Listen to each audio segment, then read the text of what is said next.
کہ یہ ان سے کیسے ہو گیا, یہ صحرا ان کے سر کیسے چلا گیا. بہت سارے لوگوں کو اعتراض یہ نہیں ہے کہ پاکستان نے یہ کیا یا پاکستان کے کہنے پہ ہوا, ان کو خنس یہ ہے کہ یہ ان کے نام کیسے لگ گیا. یہ اعزاز ان کے نام نہیں لگنا چاہیے تھا. اب اس میں کون کون ہے؟ خطے کے کئی ممالک ہوں گے, مختلف نظریات رکھنے والے ہوں گے, لیکن یہ دیکھیے کہ جو کام آپ سے لیا گیا, چھوڑیے کہ آپ نے کیا, کرنے کی استطاعت جو ہے وہ ہم میں تھی نہیں تھی ایک الگ بات, لیکن جو کام ہم سے لیا گیا ہے اس کام کا نتیجہ کیا رہا ہے. کیونکہ اگر یہ کام نہ لیا گیا ہوتا تو پھر نتیجہ کیا ہوتا؟ دنیا بھر میں 200 ملین سے زیادہ لوگ بھوک کا شکار ہوتے. یونیسیف کے مطابق 5 سال سے کم عمر کے 50 لاکھ بچے شدید قحط کی وجہ سے موت کے منہ میں چلے جاتے, لیکن پھر بھی یہ صرف تیل کی بات نہیں. عالمی بینک کے مینیجنگ ڈائریکٹر پاسکل ڈونوہو نے کھلے عام یہ کہا کہ اس جنگ کے مہنگائی, روزگار اور خوراک کی حفاظت پر پڑنے والے اثرات سے انتہائی تشویش ہے, اور اس نے یہ کہا تھا کہ ایشیا اور افریقہ کے ممالک اس بحران کے توانائی, قیمت اور سپلائی سائیڈ جھٹکوں کے لیے خاص طور پہ کمزور ہو چکے ہیں. یہ وہی ممالک ہیں یا وہی بینک ہیں جو ترقی پذیر ممالک کو قرضے دیتے ہیں. جب اس کے مینیجنگ ڈائریکٹر خود اتنی بے چینی سے بات کریں تو سمجھ لیجئے کہ صورتحال کتنی سنگین تھی. بین الاقوامی مالیاتی فنڈ یعنی IMF, جس نے ہمیں جکڑا ہوا, اس نے بھی خبردار کیا تھا کہ اگر خوراک کی قیمتیں نمایاں طور پہ بڑھیں تو کم آمدنی والے ممالک پر اس کا سنگین اثر پڑے گا, کیونکہ ان ممالک میں خوراک پر اوسطاً 36% خرچ ہوتا ہے, جبکہ ترقی یافتہ معیشتوں میں یہ صرف 9% ہے. جب تیل کی قیمت بڑھتی ہے تو کھاد کی قیمت بڑھتی ہے. آبنائے ہرمز سے دنیا کی 1/3 کھاد بھی گزرتی ہے. اس کے مسلسل بند رہنے کا مطلب کیا تھا؟ کھاد کی قیمتیں آسمان کو چھوتی, کسان کھاد نہ حاصل کر پاتے, فصلوں کی پیداوار گرتی, لاکھوں لوگ بھوک کا شکار ہوتے, کسان مفلوک الحال ہو جاتے. ایک اور اہم خدشہ تھا جو عالمی میڈیا نے اٹھایا, وہ تھا ہیلیم کی سپلائی پہ اثر.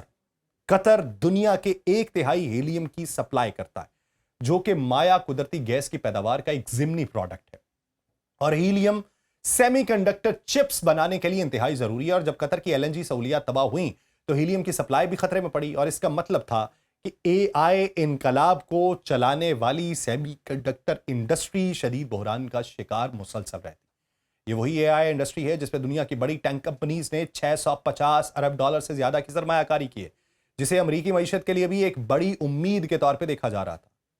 امریکہ صرف یوں نہیں مانا, ہم نے یہ ساری چیزیں اس کے سامنے بھی رکھی کہ یہ کچھ ہوگا. پھر S&P کی ایک رپورٹ یہ بتاتی ہے کہ آبنائے ہرمز کی بندش سے پوری دنیا کو خلیجی توانائی پر انحصار کا سبق ملا, اور وہ یہ کہ سب سے زیادہ متاثر ہونے والے ممالک میں انڈونیشیا, بنگلہ دیش, پاکستان بھی اس کے اندر شامل تھا, جنہوں نے پہلے ہی فیول سیونگ کے اقدامات شروع کیے تھے, اور ہم پہ مہربانی یہ تھی کہ ہم وہاں سے چیزیں نکلوا رہے تھے. لیکن اگر یہ حملہ ہوتا تو باب المندب کے حوالے سے وہ خدشات تھے جو پوری دنیا کو ہلا کے رکھتے. سب سے زیادہ خوفناک خدشات وہ تھے جو باب المندب کے حوالے سے اٹھائے جا رہے تھے.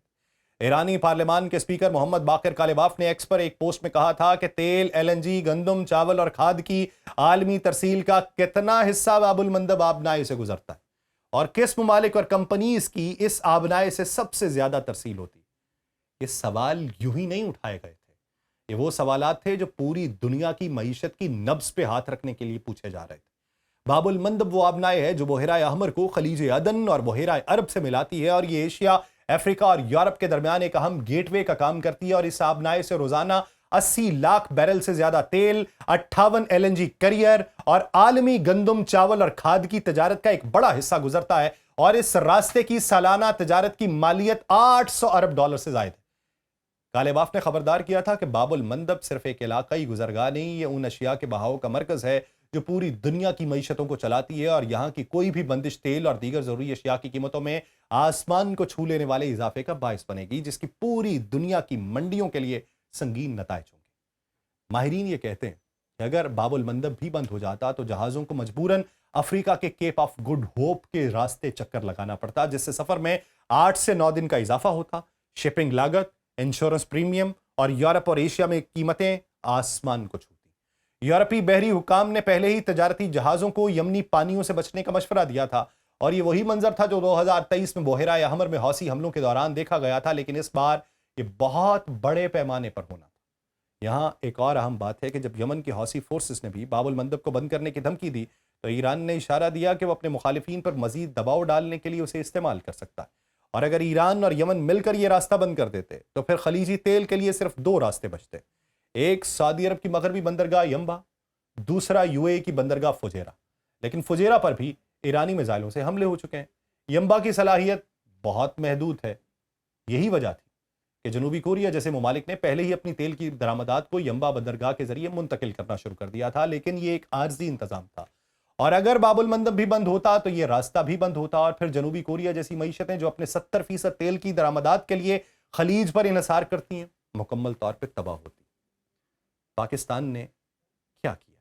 آسٹریلیا کے وزیر اعظم اینتھنی البنیز نے بھی خبردار کیا تھا کہ اس جنگ نے توانائی کی سپلائی میں غیر معمولی خلل پیدا کیا ہے، اور انہوں نے کہا کہ ہم واضح کر چکے کہ یہ جنگ جتنی دیر چلے گی عالمی معیشت پر اثر اتنا ہی سنگین ہوگا اور انسانی قیمت اتنی ہی زیادہ ہوگی۔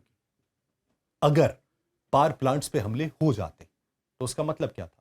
ایران کے 70% اسپتال بجلی کے بغیر رہتے، جنریٹرز کے لیے ایندھن نہ ملتا، ہزاروں مریض جن میں ڈائلسس کے مریض آئی سی یو میں داخل، شدید بیمار، آپریشن کی تیاری میں موجود لاکھوں افراد اپنی جان کو رو رہے ہوتے۔ لیکن یہ صرف ایران کی بات بھی نہیں، خلیجی ممالک میں بھی توانائی کی قلت اگر ہوتی، کیونکہ جوابی طور پہ ایران حملے کرتا، تو ان کو بھی اسپتالوں کو بند ہونے کا خطرہ لاحق ہوتا، لاکھوں افراد طبی سہولیات سے محروم ہوتے۔ پلوں پر اگر یہاں پہ حملہ ہوتا تو جوابی طور پہ ایران بھی کرتا، اور پلوں پر حملے کا مطلب ہوتا ہے کہ اندرونی شہروں کے درمیان نقل و حمل مکمل طور پہ بند ہوتی، خوراک، دوا، پانی کی سپلائی رکتی۔ لیکن اس سے بھی بڑھ کے خلیج فارس میں امریکی حملوں کے جواب میں ایران 6000 بارودی سرنگیں بچھا دیتا۔ آبنائے ہرمز کے اس تنگ راستے میں یہ سرنگیں تمام بحری نقل و حمل کو مکمل طور پہ بند کر دیتی۔ نہ صرف تیل کے ٹینکر بلکہ غلے، ادویات اور انسانی امداد سے بھرے جہاز بھی پھنس جاتے، اور یمن، صومالیہ، سوڈان جیسے ممالک جہاں پہلے سے قحط ہے وہاں لاکھوں لوگ بھوک سے مر جاتے۔ جب عوام کی جیبیں خالی ہوتی ہیں، ان کے پیٹ میں بھوک ہوتی ہے، وہ سڑکوں پر نکلتے۔ خطے کے ممالک جو ترقی پذیر ہیں وہ بھی مشکل میں ہوتے، ترقی یافتہ اور مشکل میں ہوتے، اور جو مفلوق الحال ہیں ان کا بیڑا غرق ہوتا، جن میں شری لنکا، بنگلہ دیش، نائجیریا، مصر، اردن، تیونس، لبنان، جہاں پر پہلے ہی احتجاج شروع ہو چکے ہیں، اور یہ احتجاج جو ہیں وہ دوسری صورتحال میں تبدیل ہوتے ہیں۔ مصر جیسی حکومت جو پہلے ہی کمزور ہے گر جاتی، دوسرے ممالک میں عدم استحکام بڑھتا، خلیجی ممالک میں عوامی دباؤ بڑھتا، حکومتیں جو ہیں وہ اپنی حمایت کھوتی، پاور پلانٹس تباہ ہونے سے پانی کے صفائی کے پلانٹ بھی بند ہو جاتے، لاکھوں لوگ آلودہ پانی پینے پر مجبور ہوتے، جسے ہیضہ، ٹائیفائڈ اور دیگر وبائی امراض پھوٹتے۔ آپ کو معمول کی باتیں لگیں گی کہ ایگزیجریٹ کر کے بتا رہا ہوں، ایسا ہوتا اگر امریکہ حملہ کرتا۔ عالمی ادارہ صحت کے مطابق صرف ایران میں 50,000 سے زائد افراد ان وباؤں سے موت کے منہ میں چلے جاتے اگر امریکہ حملہ کرتا، اور پورے خطے میں یہ تعداد لاکھوں تک پہنچتی۔ قطر کی LNG سہولیات تباہ ہونے سے یورپ کو گیس کی سپلائی 17% کم ہے۔ سردیوں میں لاکھوں یورپی اپنے گھروں کو گرم نہیں کر پائیں گے، جس سے ہائپوتھرمیا کے باعث بھی بہت سی مشکلات ہوں گی۔ جاپان اور جنوبی کوریا میں بجلی کی قلت سے فیکٹریز بند ہوتی، لاکھوں افراد بے روزگار ہوتے۔ یہ وہ منظر تھا جو آج حقیقت بن سکتا تھا، لیکن پاکستان نے اپنی دانشمندانہ سفارتکاری سے اسے روکا۔ پاکستان کی آرمی چیف نے امریکی نائب صدر، ایرانی وزیر خارجہ سے بات کی۔ پاکستان نے ایک ایسا منصوبہ پیش کیا جسے دونوں فریقوں نے قبول کیا۔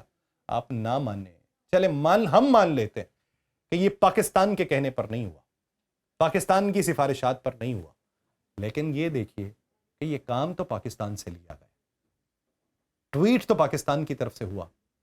پاکستان نے وہ بم ہٹائے ہیں جو کل گرنے والے تھے، پاکستان نے ان پلوں کو بچایا ہے جو کل تباہ ہونے والے تھے، پاکستان نے ان لاکھوں بچوں کی جانیں بچائی ہیں جو کل بھوک سے مرنے والے تھے، پاکستان نے ان اسپتالوں کو چلتا رکھا ہے جو کل بند ہونے والے تھے، پاکستان نے ان وباؤں کو روکا ہے جو کل پھوٹنے والی تھی، پاکستان نے اس عالمی تباہی کو ٹالا ہے جو کل آنے والی تھی۔ اسی لیے آج پاکستان کو امن کا معمار کہا جا رہا ہے، اسی لیے آج پوری دنیا پاکستان کی تعریف کر رہی ہے، اسی لیے یہ آج مارکہ حق 2.0 امن کی فتح کے ساتھ مکمل ہوا ہے، اور اسی لیے آج ہم کہہ سکتے ہیں کہ پاکستان نے دنیا کو بچایا ہے۔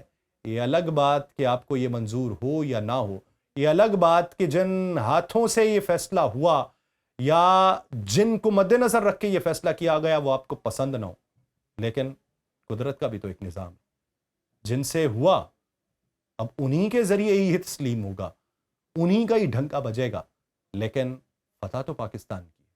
تو پاکستانیت کے بارے میں سوچئے، جب یہ سوچیں گے تو شخصیات کو ذہن سے نکالیے، جب یہ سوچیں گے تو بطور پاکستانی آپ کو فیصلہ معقول لگے گا. اور اگر پاکستان کو کوئی دشمن ہے اور اسے اس بات کی ضد ہے کہ وہ ثابت کرے کہ پاکستان اس کے اندر نہیں ہے یا پاکستان کے ہاتھوں یہ نہیں ہوا، تو وہ اپنی نامعقولی لے کے بیٹھا رہے. مجھے دیجیے اجازت. اللہ نے کے بعد.